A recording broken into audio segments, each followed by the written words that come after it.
Ya, sudah 8.30 saya lanjutkan kuliah kita. Bisa dengar suara saya ya, soalnya saya lagi di mobil ini. Nah, kita lanjutkan, bisa? Bisa ya? Bisa, Pak. Bisa, Nah, Pak. kedengaran jelas ya. Baik, jadi kita akan, sudah kelihatan juga kan PowerPoint saya? Sudah, Pak. Sudah, Pak. Sudah, Nah, Pak. jadi terakhir tadi kita lihat dari 3 scatter diagram ini ya. Jadi kita akan fokus ke yang tengah, yang B. Ya, inilah yang perlu kita datanya kita otak-atik supaya memenuhi syarat untuk bisa diuji statistik menggunakan ANOVA misalnya. Kalau yang A tadi tanpa diotak-atik aja sudah bisa langsung diuji, tapi kalau yang C ini juga tidak bisa langsung diuji, datanya harus pakai error partitioning, tapi kita tidak akan bahas ya. Baik, nah jadi ngotak-atik datanya untuk tadi yang data yang seperti di tengah yang B itu kita harus namanya ditransformasi ya, transformasi data. Tadi sudah dikatakan yang cocok untuk ditransformasi itu data-data yang variansnya heterogen ya, dan dia saling terkait secara fungsi satu sama lain antara varians dan rata-ratanya. Kalau bingung dengan kata-kata terkait secara fungsi itu yang tadi, yang gambarnya yang begini nih ya, yang tengah ini nih, di mana semakin tinggi mean rata-rata semakin tinggi nilai varians, itu maksudnya ya. Lalu di sini disebutkan the appropriate data to be depend on the specific type of relation between. Ya udah tadi yang tadi kita skip aja. Nah, yang ingin saya jelaskan di sini ada 3 macam transformasi data. Ya. Jadi ini paling umum. Yang paling umum itu ada 3 macam transformasi data, yaitu yang pertama transformasi secara logaritmik. Ya. Transformasinya disebut juga transformasi log. Ya. Logaritmik itu log. Lalu yang kedua adalah square root transformation. Kalau dalam bahasa Indonesia berarti transformasi akar kuadrat. Ya, square root itu transformasi akar kuadrat. Dan yang ketiga yang umum juga di sini adalah transformasinya arsin. Kalau arsin tidak di Indonesia kan tetap arsin. Jadi transformasi arsin. Ada 3 ya. Ini kita bahas satu persatu. Yang pertama adalah yang logaritma ini ya. Transformasi logaritma, transformasi log.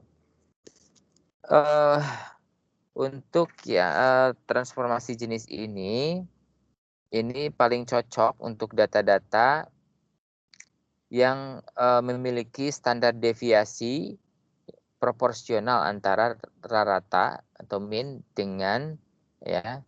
Jadi memiliki standar deviasi yang proporsional dengan rata. Kalau tadi varians yang memiliki korelasi dengan rata. Kalau ini standar deviasi, tapi kan standar deviasi dengan rata itu masih terkait kan, ya jadi hampir sama lah. Standar deviasinya proporsional dengan rata. Atau bisa dikatakan kalau data-datanya itu memiliki efek multiplikatif. Ya. Multiplikatif itu ya ada kenaikan secara logaritmik itu yang asalnya 2 menjadi 4, kemudian menjadi 8, menjadi 16. Nah, itu kan multiplikatif, ya kan? Tuh. Nah, juga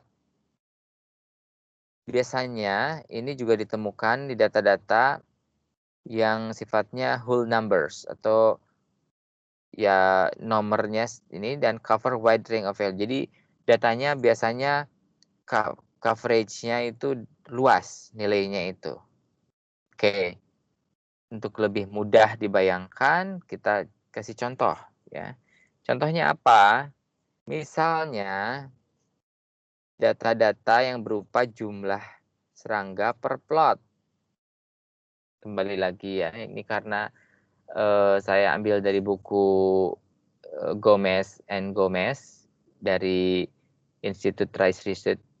International Rice Research Institute. Jadi dia berkaitan dengan hama pertanian, berarti contohnya banyak untuk yang hama pertanian, yaitu serangga.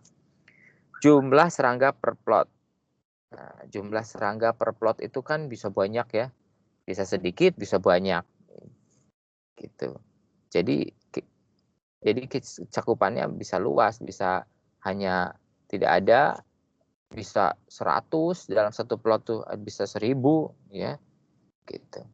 Atau misalnya jumlah masa telur per tanaman. Kalau kita ada tanaman apa, kita amati ada telur serangganya enggak gitu. Bukan telur bebek atau ayam, tapi ini maksudnya telur hama serangga di situ. Telur itu kan ya bisa ada, bisa kalau tidak ada ya enggak. Tapi kalau pas ada itu bisa banyak banget gitu kan, dia karena membentuk massa. Nah ini, jadi ditentukan per unit area. Nah, data-data seperti itu bisa kalau variansnya memang heterogen, bisa ditransformasi dulu sebelum diuji, ya supaya memenuhi syarat. Jadi, untuk data-data yang nilainya kecil, khusus ya untuk datanya. Jadi kan tadi datanya kisarannya luas, bisa sedikit, bisa banyak datanya. Nah, kalau nilai-nilai data yang ditemukan jumlah serangganya cuma 1 atau 2 dalam satu plot, ya ini berarti datanya ya, jadi kurang dari 10 ya, yang kurang dari 10 itu harus pakai lognya itu log X plus 1. Ya, tidak bisa langsung dilogkan, tapi harus pakai X plus 1. Ya, situ.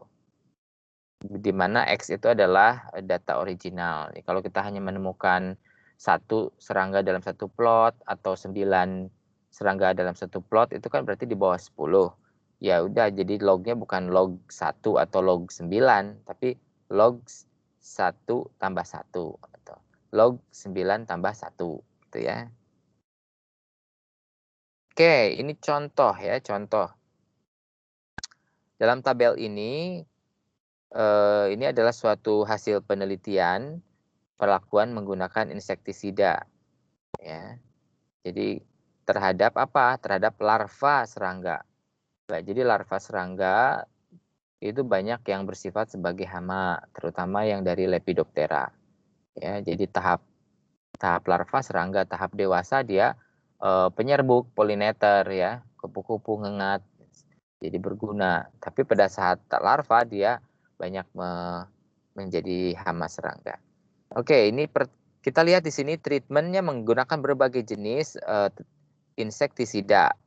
Insektisidanya kan di sini diazinon, semuanya diazinon. Cuma diazinonnya ada yang kode 1, 2, 3, 4. Berarti diazinon itu kan bisa dikatakan common name, nama umumnya, tetapi kan nanti ada pabriknya, merek-merek lain-lain ya. Generiknya itu diazinon, tapi nanti tiap pabrik memberi merek lain begitu dengan komposisi ataupun dengan resep-resep tersendiri, itu jadi bisa beda hasilnya. Nah, beberapa itu selain kasih kode 1 sampai 4 ada juga yang pakai perlakuan 20% DH infestation, 15%. Ya, apapun itu kita tidak perlu terlalu detail tahu, yang penting ini beda-beda perlakuan. Itu yang penting. Dan yang nomor 9 itu ada kontrol. Ya, dalam suatu penelitian perlu ada kontrol. Jadi ada 8 perlakuan dan 1 kontrol, sehingga semuanya ada 9. Nah, larva yang di sini diamati, di sini sudah ada hasilnya, ada rep itu replication, berarti ada ulangannya replikasi 1 sampai 4 nih. Rep 1 sampai 4, berarti ada 4 ulangan. Kita lihat di angka-angkanya ini adalah menunjukkan angka larva yang masih hidup. Setelah disemprot oleh insektisida, dihitung yang mati berapa, yang hidup berapa. Yang hidup yang dihitung ternyata di sini, ya. Ada yang 0, berarti kan mati semua tuh. Ada juga yang 1 yang hidup, berarti sebagian besar mati. Kemudian ada yang 35, berarti yang hidupnya banyak, artinya tidak terlalu efektif insektisidanya. Ini data seperti ini. Oke, kita tidak akan lihat seperti apa, kita secara general data ini ternyata kisarannya luas, ada yang dari 0 sampai ada angka 35, 27. Nah, untuk angka-angka yang sangat luas coverage atau ininya, kisarannya ini berarti cocok ini untuk ditransformasi menggunakan transformasi log atau logaritma.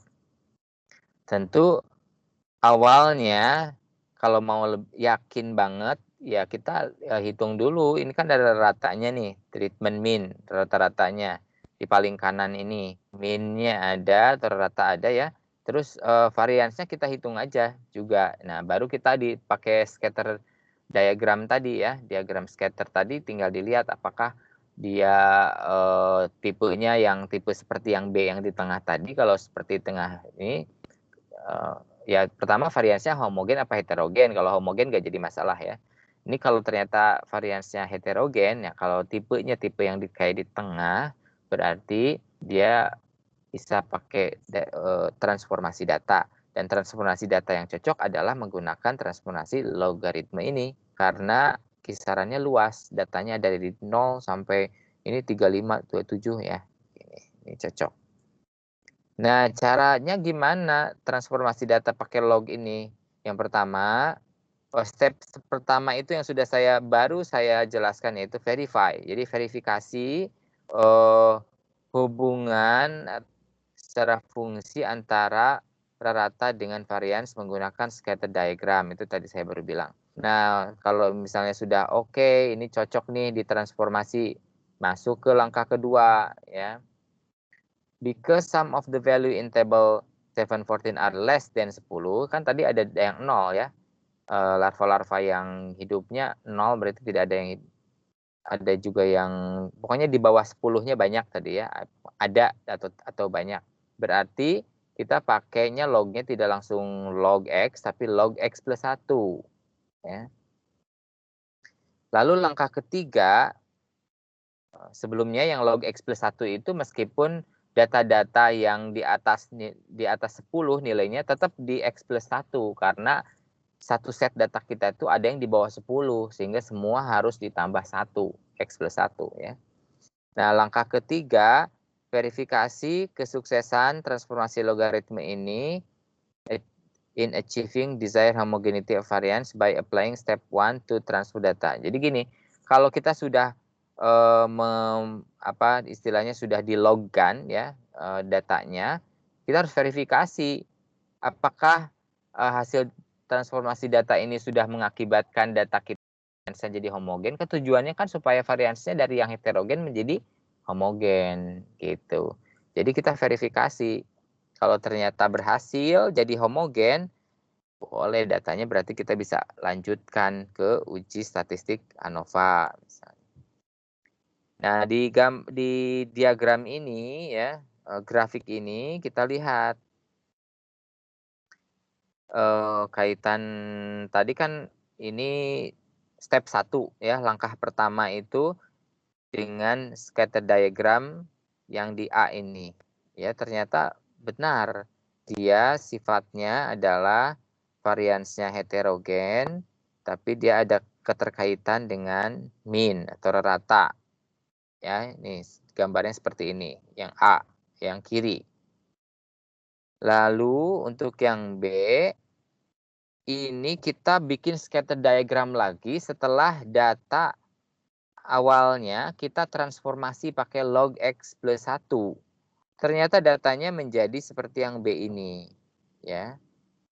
Dan ini kalau diambil rata-rata scatter diagramnya, ini menjadi yang tadinya seperti yang A ini ya, kurva menaik, sekarang menjadi stabil ya, stabil di tengah-tengah variansnya, tengah-tengah. Nah, artinya transformasinya berhasil menjadikan data kita variansnya menjadi homogen. Lihat angka di sumbu X untuk yang kurva yang B ini kan sudah berubah jadi 0, sampai 1,4. Kalau sebelumnya kan data aslinya dari 0 sampai 35 ya tadi ya. Serangga yang hidupnya ada yang 0 tadi yang paling rendah, yang paling tinggi kan 35. Ini yang kurva kiri, tapi kurva kanan kan sudah dilogkan ya. Di log jadi angka yang 35 itu sudah berubah menjadi maksimal 1,4. Dan ini ternyata menjadi lebih landai, datanya lebih homogen. Ya. Nah, jangan lupa kalau misalnya sudah dilogkan ya, ini data tabel ini adalah hasil log dari tabel sebelumnya. Ya, angka-angkanya sudah tidak ditemukan lagi angka 0 dan angka tertinggi 35 udah tidak ditemukan sudah. Jadi angkanya 1, 0,6, 0,8 segala macam. Jadi diubah tabelnya masih seperti yang sebelumnya tapi angkanya sudah dilogkan gitu. Nah, ini cuma mengeceknya, ini rata-rata setelah dilogkan jadi yang X bar ini ya 0,6 terus. Nah, kalau ngecek di anti-log saja, ternyata setelah di anti-log kan ini ada jadi 4, ini data awal, rata-rata awal. Oke. Nah, kita ketika sudah tercapai data ditransformasi menjadi variasinya homogen, berarti kan sudah memenuhi syarat atau asumsi untuk diuji pakai ANOVA atau uji T dan lain-lain. Nah, baru kita gunakan data yang hasil transformasi ini baru di ANOVA gitu. Ya. Di ANOVA. Nah, ini kalau Anda mengikuti prosedur ANOVA seperti yang diajarkan minggu lalu akan keluar tabel ANOVA-nya seperti ini. Ya. Saya tidak akan mengulangi lagi. Nanti Anda buka lagi kuliah saya minggu lalu. Karena ini pakai komputer, berarti dia langsung aja keluar pakai nilai F hasil hitungnya. F hitungnya di sini adalah 5,7. F hitungnya 5,7, ada bintang 2 yang artinya dia signifikan. Jadi berbeda ya, berbeda pada level signifikansi 1%. Tentang level signifikansi ya saya asumsikan Anda sudah pelajari sebelumnya ya. Ya ini. Nah ini hasilnya ternyata tiap perlakuan insektisida yang ada 8 perlakuan dan 1 kontrol tadi ternyata berbeda ya. Berbeda hasilnya. Ya hipotesisnya berarti hipotesis H0-nya ditolak, yang diterima adalah H alternatif atau H aksen. Ya, minggu lalu ingat lagi materi yang minggu lalu. Artinya perlakuan-perlakuan itu ngaruh lah gitu ya, berpengaruh terhadap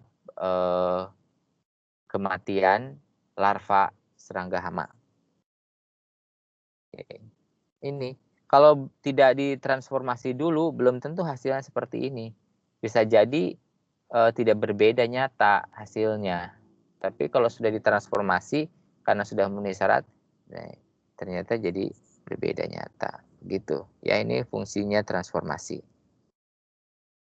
Setelah itu dilanjutkan ya ini belum, ini hanya sebagai tahu saja bahwa ANOVA itu sebetulnya nanti ada uji lanjutannya. Kalau ANOVA itu kan kita ingin tahu dari semua set perlakuan kita, tadi contohnya dari 8 treatment insektisida, 1 kontrol, berarti ada 9 yang kita bandingkan. Itu ada 1 atau 2 atau 3 pasangan data-data treatment itu yang berbeda. Jadi ada yang berbeda, entah itu treatment 1 berbeda dengan yang kedua, atau yang 1 dengan yang ketiga, atau yang 2 dengan ke-6. Nggak tahu kita kalau pakai ANOVA awal-awal tadi itu yang kita hitung minggu lalu, sudah saya jelaskan, pokoknya ada yang berbeda ya, entah yang mana gitu. Apakah perlakuan 1 dengan 7 atau 7 dengan 8 ya. Yang berbedanya hanya 2 saja atau dengan beberapa. Pokoknya ada itu sudah menyatakan berbeda. Ya, ada yang berbeda. Nah, kalau kita ingin tahu yang mana yang berbedanya, itu harus ada uji lanjutan. Nah, di sini uji lanjutannya adalah Duncan. Uji lanjutan Duncan yang terkenalnya cuma nyebut uji Duncan. Tapi lebih lengkapnya adalah Duncan's Multiple Ring Test. DMRT. DMRT. Nah, untuk uji lanjutan ini belum kita jelaskan ya. Untuk biostatistika cukup sampai uji ANOVA saja. Tapi untuk Anda sekedar mengetahui boleh-boleh saja. Nanti ini ada uji lanjutan. Nanti outputnya kalau sudah uji danken ini adalah seperti ini tabelnya. Nanti ada DMRT-nya itu ada notasi ABC. Nah itu DMRT ya. Ini ada ABC di sini saya BB, BC, BC, CC, A, AB, BC. Kalau misalnya ini hurufnya sama, itu artinya tidak berbeda nyata. Tapi kalau hurufnya berbeda, berarti berbeda nyata. A dengan B itu kan beda, berarti berbeda nyata. Tapi kalau B dengan BC, nah di BC itu kan ada B-nya, berarti B dengan BC itu tidak berbeda nyata. Itu cara bacanya. Ya, jadi uji lanjutan danken itu untuk mengetahui yang mana sih yang kalau ANOVA untuk mengetahui ada nggak perbedaan ya di antara perlakuan-perlakuan yang kita uji. Tapi kalau dilanjutkan setelah ada perbedaan, ya yang mana yang berbedanya? Nah, pakai uji danken gitu kan. Nah, untuk memperlihatkan datanya di tabel, kita kalau di uji lanjutan itu data yang akan kita tampilkan bukan data hasil transformasinya, tapi balik lagi ke data aslinya. Yaitu data asli itu adalah data berapa jumlah individu yang hidup larvanya. Jadi bukan masa jumlah individu larva yang mati 0,6, 0, itu kan enggak ya. Jadi tidak 0,0, tapi langsung lagi rata-rata 5,5 individu, 4,5 individu gitu, 16 individu ya. Karena yang akan dipakai ini kan hasil uji statistiknya yang DMRT-nya, BBC-nya tetap ya di seperti itu. Sampai sini paham nggak? Sebetulnya transformasi data itu ya sampai step 4 ini ya. Sampai sini aja, sampai di transformasi pakai log gitu kan. Sampai sini. Paham nggak sampai step 4, langkah keempat ini? Yang mau ditanyakan sebelum saya lanjutkan lagi, ada 2 lagi loh transformasi datanya. Kita sampai jam berapa sih kuliahnya? 9:10, Pak. Iya, makanya. Kalau gitu saya lanjutkan ya. Iya, Pak. Iya, Pak. Untuk transformasinya yang akar kuadrat, square root. Kalau untuk yang akar kuadrat, ya square root ini cocok untuk data-data yang, kalau tadi kan datanya yang ada yang sampai ya lebar kisarannya dari 0 sampai 35 itu kan kisarannya lebar. Kalau ini enggak, untuk small whole numbers, jadi data-data yang kecil-kecil ya.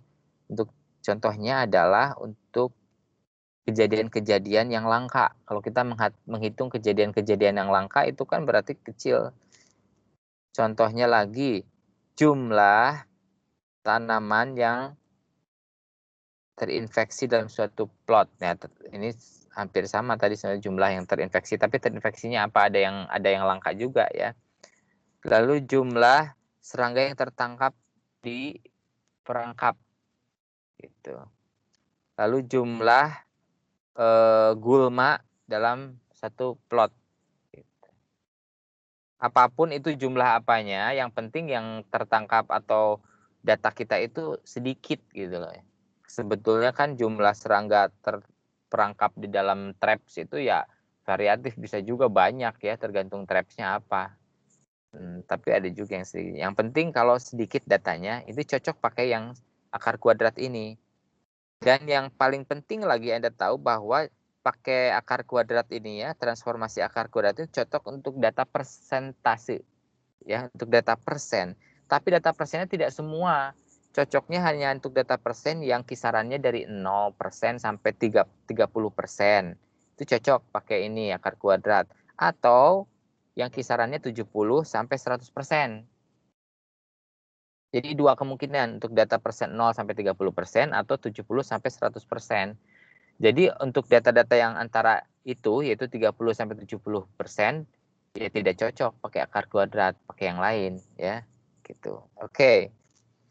Nah, untuk akar kuadrat ini rumusnya adalah X pangkat 1/2.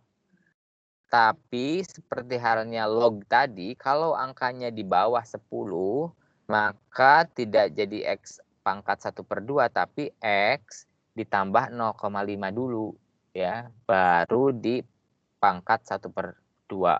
Kalau tadi kan X, kalau log kan X tambah 1 ya. Kalau ini X-nya tambah 0,5. Lalu di pangkat setengah. Gitu ya.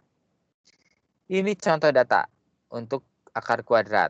Lihat, di sini varietas beras ceritanya. Varietas beras. Ada banyak nih, R5, segala macam yang variety itu adalah varietas beras. Lalu yang mengamati adalah whiteheads. Ya, apapun ini ya, di sini persentase whiteheads of 14 rice varieties tested in Swedish Nutrition. Kita tidak tahu pasti misalnya whitehead apa ya. Pokoknya ini suatu percobaan ya, dan datanya berupa persen. Ya, persennya kita lihat apakah memenuhi syarat apa, ada yang 0 sampai 30? Oh, ada, ya kan? Karena ini datanya paling tinggi itu ternyata 26% nih. Kita lihat ya. Lihat semua dari rep 1, rep 2, rep 3 ya, replication. Ternyata paling tinggi 26,39. Oh iya, berarti ini cocok pakai akar kuadrat nih transformasinya. Karena kisarannya 0 sampai 30%, ya. Nah, dengan begitu kita harus, tapi ada yang di bawah 10% ya, di bawah 10 tadi ada, berarti pakainya yang X tambah 0,5 lalu dipangkatkan setengah. Udah, ini ubah semua. Kalau di Excel kan gampang, tinggal bikin rumusnya langsung ganti semua. Oke. Ini apa keterangannya, ya. Oke.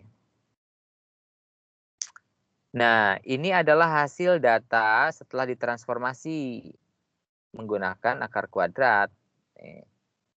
Lihat, datanya kan menjadi lebih rata ya. Artinya kan tujuannya supaya variansnya menjadi homogen, karena tadi kan masih heterogen. Ingat, masih berlaku step 1 seperti tadi, di rata-rata dulu, dicari variansnya, kemudian bikin scatter diagram, apakah nanti dia antara varians dengan mean rata-rata itu ada hubungan secara fungsi. Kalau iya, baru dilanjutkan dengan transformasi. Ternyata transformasinya ini yang akar kuadrat cocoknya, ya. Ini hasilnya. Kalau kita setelah ditransformasi yang ini pakai akar kuadrat, nah ini ya angka-angka yang sudah ditransformasi inilah yang akan dipakai di uji ANOVA. Ya, jangan angka aslinya, tapi angka sudah hasil transformasi di uji ANOVA. Dan setelah di uji ANOVA hasilnya F hitung, computed F-nya adalah 5,88 yang paling kanan nih. 5,88 ada bintang 2. Bintang 2-nya artinya adalah signifikan pada taraf 1%. Ya, 1% itu berarti 0,01. Ya, artinya perlakuan varietas beras ini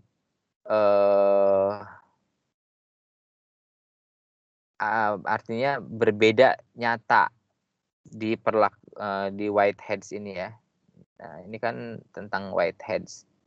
Persentase whiteheads di 14 varietas beras ternyata berbeda nyata. Ada pengaruh entah di varietas yang mana yang beda itu dengan yang mana itu nggak tahu. Harus ada uji lanjutan kalau misalnya ingin tahu yang mananya. Tapi jelas ada perbedaan. Ya. Oke. Sekarang jam berapa? Masih ada kan waktunya? Oke, masih ada. Ini square root. Ini juga bisa uji lanjut ya. Kalau tadi setelah uji ANOVA dilanjutkan. Nanti pakai DMRT lagi. DMRT, Duncan's Multiple Ring Test. Ini Duncan's, biasanya populernya sebutnya Duncan's saja. Ini uji lanjutan setelah uji ANOVA. Untuk mengetahui yang mana saja perbedaan-perbedaannya itu ya. Ini, tapi saya nggak akan fokus ke situ. Cukup ditransformasi datanya aja dulu supaya Anda paham. Nah, saya mau jelaskan transformasi yang terakhir, yang ketiga, yaitu arsin. Nah, untuk arsin itu data yang seperti apa yang cocok? Kita lihat di sini appropriate for data and proportion. Jadi data-data yang berupa proporsi itu cocok. Lalu data yang didapatkan dari hasil penghitungan dan data yang diekspresikan dalam bentuk desimal atau persen juga. Ya. Oke, data hasil dari dihitung ya oke, itu banyak data yang dari hasil kita menghitung. Lalu data yang diekspresikan dari fraksi desimal, oke banyak data seperti itu. Nah, yang persen kan tadi juga persen yang akar kuadrat. Ini persen lagi. Oke, kita lihat ternyata persen data persen di arsin ini adalah ada syaratnya.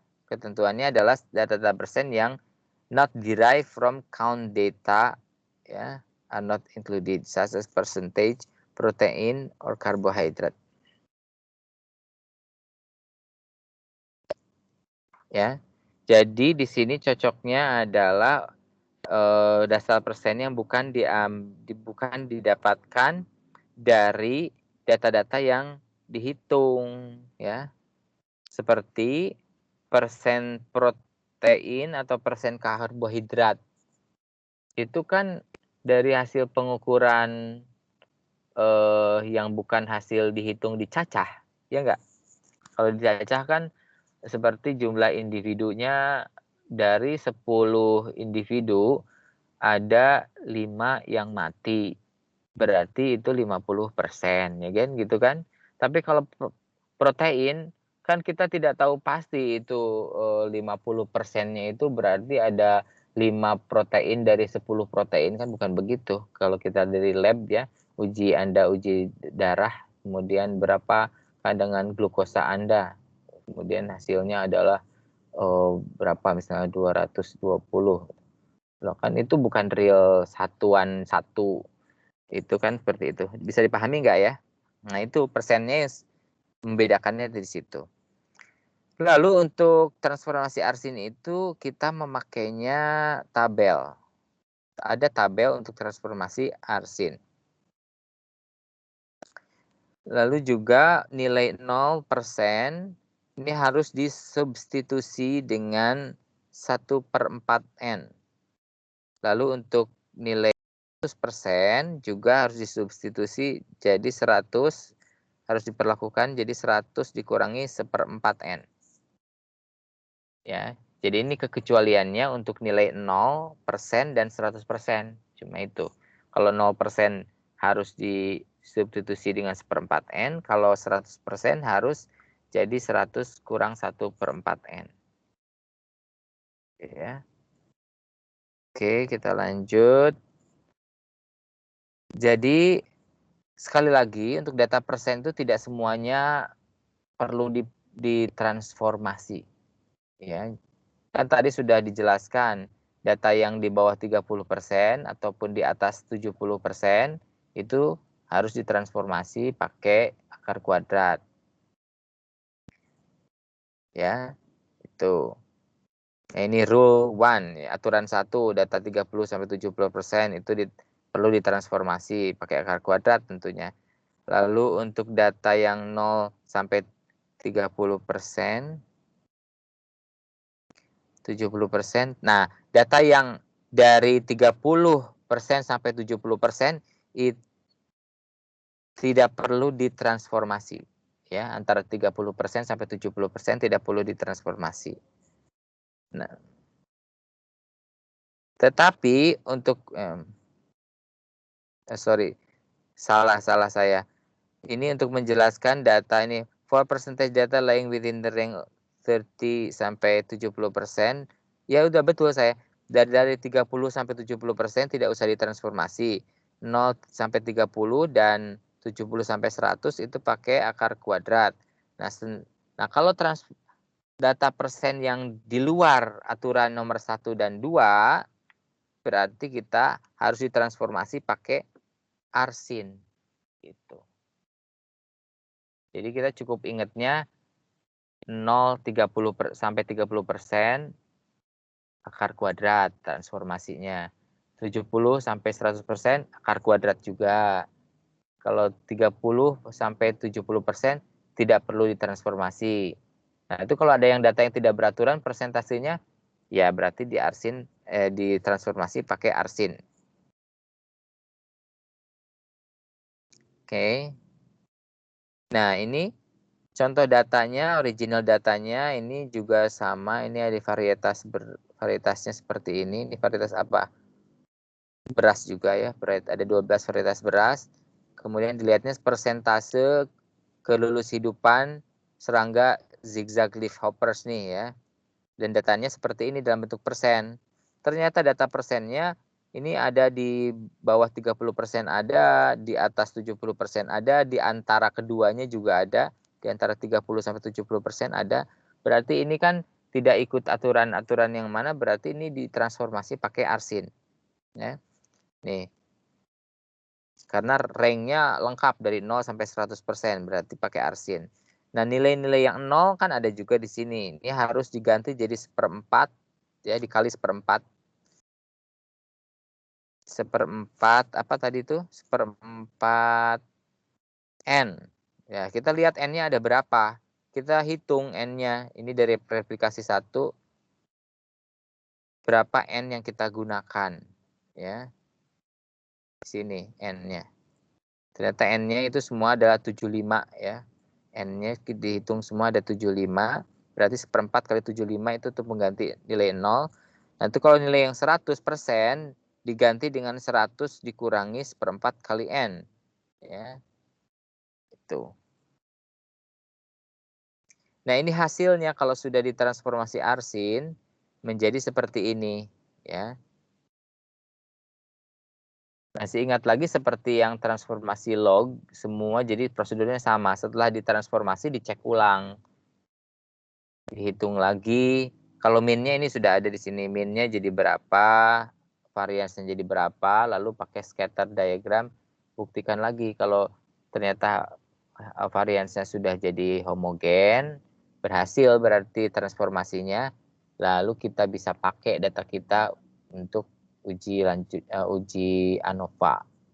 Ya, karena topiknya kemarin minggu lalu kan ANOVA, ya udah bisa di ANOVA nih karena ini datanya lebih dari 2 populasi kan, atau 2 varietas. Kalau di sini populasinya sebagai varietas. 2 varietas yang dibandingkan di sini, ya kan? Ada minnya ada lebih dari 2. Kalau minnya cuma 2 kan uji T. Lebih dari 2 ini pakai ANOVA nih. Ini sudah bisa karena variansnya sudah homogen, gitu kan. Ini kalau sudah di ANOVA hasilnya, kalau ANOVA itu pakainya kan distribusi F ya. Dan F hitung yang kita cari, yang kita hitung. Ini kalau pakai komputer berarti F hitungnya ketemu nih 16,5. Kalau nggak pakai komputer manual pun nanti hasilnya sama 16,5. Di mana 16,5 ini ternyata di sini adalah significance. Kan nanti kalau dibandingkan dengan F tabel kan sebetulnya kalau pakai manual kita ngitung F tabelnya, lihat tabel ini belum diajarin juga ya. F tabel bagaimana, nanti minggu depan aja deh ini ya, dilengkapi lagi cara lihatnya dan pakai komputer gimana, pakai manual gimana. Tapi ini kita fokus ke transformasi data, harapannya Anda bisa paham dulu ya. Karena kalau Anda tidak paham transformasi data, penelitian Anda bisa kesimpulannya sebaliknya, yang mengatakan ini berbeda nyata, padahal hasilnya tidak berbeda nyata. Kan ini fatal sekali kalau ternyata hasilnya penelitian saya itu tidak berbeda nyata, padahal berbeda nyata. Ini kan fatal, sangat berkebalikan. Hanya karena datanya tidak dilihat heterogen atau tidak variansnya, distribusinya normal atau tidak.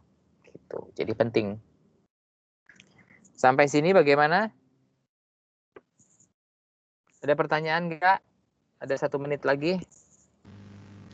Pak, izin Ya. bertanya. Yang N tadi itu dilihat dari mana ya, Pak? Ya, jumlah datanya dihitung. Jumlah data itu N tuh. N itu selalu menyatakan jumlah data. Coba aja hitung ini. Ini cocok nggak ini? 1, 2, 3, 4, 5, 6, 7, 8. Ini kan 12 ya. 1, 2, 3, 4. 5, 6, 7, 8, 9, 10, 11. Enggak ya, yang harus tadi 75. Ini kalau saya 12 harusnya jadi cuma 36. Jumlah data sebentar ya, jumlah datanya biasanya harusnya nanti dikasih tahu penelitian kita itu menggunakan berapa data. N-nya. Kan ini rumusnya 1/4 N. N-nya di sini 75.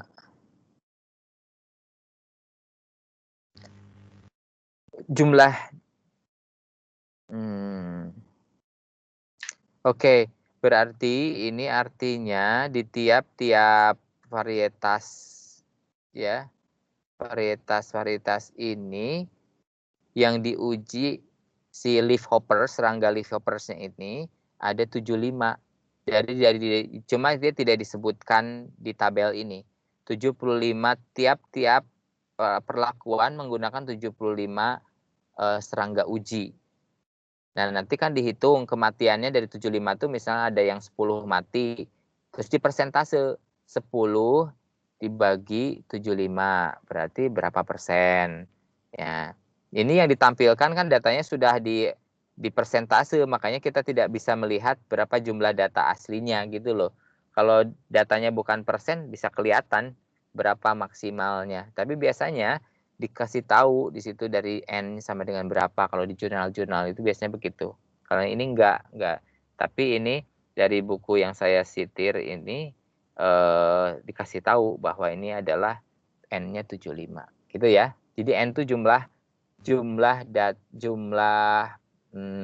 yang diamati. Jadi di sini tiap-tiap data di sini misalnya 44%. Nah, 44% itu dari sekian yang hidup dibagi 75. 0%. Artinya kan ini persentase survival tidak ada yang hidup, mati semua. Berarti dari 75 mati semua. Berarti 0%. Gitu. 100%, nah ini harusnya 75 individu yang hidup ya. 75 dibagi 75. Pokoknya 100% ya baginya. Itu ya. Sementara itu dulu waktunya Baik, sudah Pak, habis. Coba harus dibaca-baca lagi supaya lebih paham. Tapi intinya seperti yang saya jelaskan, transformasi data ini menurut saya penting dan cara menjelaskan transformasi data itu tiap buku berlainan dan saya merasa pas dengan cara menjelaskan buku dari Gomez ini karena banyak contoh datanya, ada step by step-nya dan ada ilustrasinya segala. Nah, di buku-buku statistik yang lain saya lihat terlalu matematika sekali dan itu tidak paham. Makanya ini penting saya ngasih ini yang setelah saya bandingkan dari buku-buku beberapa yang saya baca, ini yang paling enak diikuti untuk dipahami ya, supaya Anda nanti pada saat penelitian tugas akhir atau kerja praktek Anda bisa paham bagaimana uji statistik. Kan nanti biasanya pakainya kalau nggak uji T ya ANOVA biasanya Anda itu, tapi kan harus tahu syaratnya, asumsinya. Nah, begitu kita sudah tahu ini enak, Anda tidak akan misleading dalam hal nanti menyimpulkan ya. Oke? Gitu dulu. Absen ada yang ini enggak? Ada yang bermasalah enggak?